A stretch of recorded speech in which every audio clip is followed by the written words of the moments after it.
Constitution نے scheme دی ہے اس میں فائنانس ایکٹ آپ دیکھتے ہیں کہ ہر سال بجٹ کے ساتھ ایک فائنانس ایکٹ آتا ہے. اس میں ٹیکسیشن چاہے کسی مد کی بھی ہو, چاہے وہ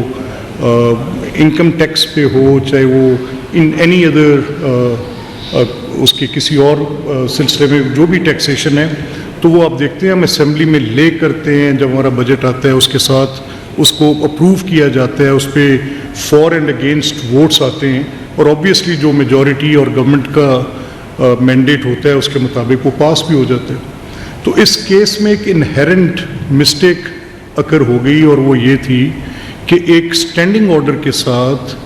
ایک رولز جو کہ سب آرڈینیٹ رولز ہیں, جو کسی صورت بھی کانسٹیٹیوشنل پروویژن کو اے اینڈ بی جو کہ ایکٹ کی منشا تھی ان دونوں کے بیونڈ جا کر کام نہیں کیا جا سکتا, اور ایسا ممکن نہیں ہوگا کہ ایک اسٹینڈنگ آرڈر کے ساتھ آپ لیوی کریں کہ کتنا ٹیکس ہے. اب یہ سائملٹینیسلی دو پوزیشنز آ گئی تھیں. ایک اسمبلی میں کابینہ کی طرف سے پاس کردہ, کابینہ کا پاس کردہ ایک اسمبلی میں لے کرنے کے لیے کمیٹی کے پاس بھیج دیا گیا, وہ کمیٹی کے اندر پینڈنگ تھا, اور اس کے ساتھ ہی یہ S R O in field آ گیا. تو یہ جو ڈویلٹی تھی دونوں چیزوں کی کہ ایک اسمبلی میں لے ہوا ہے اور ساتھ ایک ایس آر او آ گیا ہے, تو ایک کی سپریشن ضروری تھی, اور کانسٹیٹیوشنلی یہ ریکوائرڈ تھا کہ اس کے پہلے کی سپریشن کر دی جائے. تو کل میڈیا میں جب میں نے یہ دیکھی بات کہ جب یہ رپورٹ ہوا آپ سب دوستوں نے اس کو کور کیا, تو اس حد تک تو بات درست تھی کہ وہ وائڈ ہے, اس کو سپریس کر دینا چاہیے. اس کے ٹیکسز کے ریٹ وہی ہیں جو کہ گورنمنٹ کا فیصلہ ہے, وہ پریروگیٹو بھی گورنمنٹ کا ہے, گورنمنٹ نے فیصلہ کیا, گورنمنٹ کا یہ استحقاق ہے, کابینہ کا یہ فیصلہ ہے, کابینہ کا یہ اختیار ہے کہ کابینہ منظور کرے کہ کتنے فیصد لوگوں کو مستثنیٰ کرنا ہے. تو کابینہ نے یہ فیصلہ کیا کہ بالکل غریب آدمی پر بوجھ نہیں ڈلنا چاہیے, کسان پر بوجھ کسی صورت نہیں ڈلنا چاہیے, اور 90% لوگوں کو اس ٹیکس میں سے 90% سے زائد لوگوں کو مستثنیٰ قرار دے دیے. کن لوگوں کے اوپر یہ ٹیکس آیا؟ وہ جو اس کی حیثیت رکھتے تھے کہ جن کو اپنی انکم ٹیکس میں اسیسمنٹ میں جن کے اوپر یہ ٹیکس لگتا ہے, جن ایک سلیب کے ساتھ کہ اتنے فیصد لوگ اس ٹیکس کے نیٹ میں آتے ہیں, جو کہ قریب جو کہ بڑی فارمنگ کرتے ہیں, جو کلسٹر فارمنگ کرتے ہیں, جو کارپوریٹ فارمنگ کرتے ہیں, جن کی جو ریسیٹ آف ٹیکسز ہے یا جو ان کی انکم کی بریکٹ ہے وہ ایک خاص حد سے اوپر ہے, تو اس کے اوپر وہ ٹیکس لاگو ہوتا تھا. تو اب اس کی جو انیملی تھی اس کو ریموو کرنا اسمبلی کی ذمہ داری تھی. کیا اسمبلی جو اختیار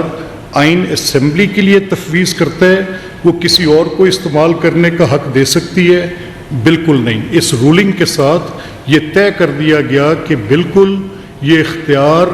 اسمبلی کے پاس ہے کہ اگر کابینہ کا منظور کردہ بل اسمبلی میں آتا ہے, اوبیسلی جہاں پر میجورٹی ہے کیبنٹ وہی فارم کرتے ہیں, اور آپ کو پتہ ہے کہ جو اسمبلی کا طریقہ ہے وہ میجورٹی کا طریقہ ہے. اگر میجورٹی اس کو پاس کرتی ہے تو وہ پاس اٹ سٹینڈز پاسڈ, اس کی بنیادی بات یہ ہے. تو یہ دو باتیں بے حد ضروری تھیں کہ جن کی وضاحت کرنا لازمی ہے. اور آج کے ایجنڈا پر اس لیے میں نے کل اس کو وائڈ ڈکلیئر کیا, میں نے کہا اٹ از وائڈ ایب انیشو, یہ غلط ہے. اس کا اس کے ریٹس کے ساتھ کوئی تعلق نہیں ہے. اگر ریٹس گورنمنٹ نے فیصلہ کیے ہیں کہ یہ ٹیکسیبل انکم جو ہے, لیٹ سے کہ میری اسیسمنٹ ہوتی ہے کہ I am earning 5.6 million rupees, تو یہ ٹیکس کے اے بریکٹ میں آتا ہے, تو یہ گورنمنٹ کا فیصلہ ہے, میجورٹی اس کو اپروو کرتی ہے تو اٹ سٹینڈز اپرووڈ, اس میں کوئی دو رائے نہیں ہو سکتی. یہاں سوال صرف اس اختیار کا ہے کہ اس اختیار کو ایکسرسائز کس نے کرنا ہے. یہ کیا کوئی انکروچمنٹ کے زمرے میں آ رہا تھا؟ کیا یہ جو ٹیکسیشن وداؤٹ ریپرزنٹیشن کی ایک بحث بڑی بحث ہے جو آئین پاکستان کانسٹیٹیوشن آف 1973 نے طے کر دی کہ دیر از نو ٹیکسیشن وداؤٹ ریپرزنٹیشن, اس طے شدہ اصول سے کیا ڈیویشن کی جا سکتی ہے؟ اس کو طے کرنا ضروری تھا کہ بالکل نہیں کی جا سکتی. جو بھی ٹیکسیشن ہے اس کو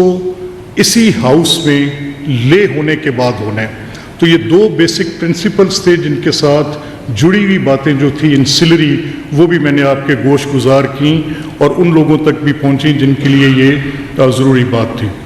میرا اس میں آج ایک اس انوائرمنٹ میں جس میں آج میں اللہ کا شکر ادا کرتا ہوں، اور مجھے یہ کہنے میں کوئی عار نہیں ہے کہ آج پاکستان اپنی بے شمار محنت، کوشش، ان معاشی مشکلات سے نکلنے کی کوشش میں، جس میں ہر پاکستانی اس فیلنگ انکلائنڈ نہ ہو، اس میں کوئی شک نہیں ہے، بلا شبہ آج مشکلات اپنی جگہ پر موجود ہیں، اس میں کوئی شک نہیں ہے۔ آج مشکلات، معاشی مشکلات اپنی جگہ پر موجود ہیں، عام شہری کے لیے اس میں کوئی شک نہیں ہے۔ اس کے بھی اثرات آج ہمارے پہ ہیں، جو یہ بہت بڑا ایک گلوبل کانفلکٹ ہے جس کی بنیاد پر کبھی تیل کی قیمتیں اوپر ہو گئیں اور ان کے نتیجے میں مہنگائی پر اثر پڑا، اس کے بھی ہمارے اوپر ایفیکٹس ہیں انڈاؤٹیڈلی، بلا شبہ اس بات کو کہنے میں مجھے کوئی عار نہیں ہے کہ ان ساری تکالیف سے عوام الناس گزر رہے ہیں۔ لیکن ان سب چیزوں سے نبرد آزما ہونے کے لیے جو بڑے کام حکومت کر رہی ہے، اس میں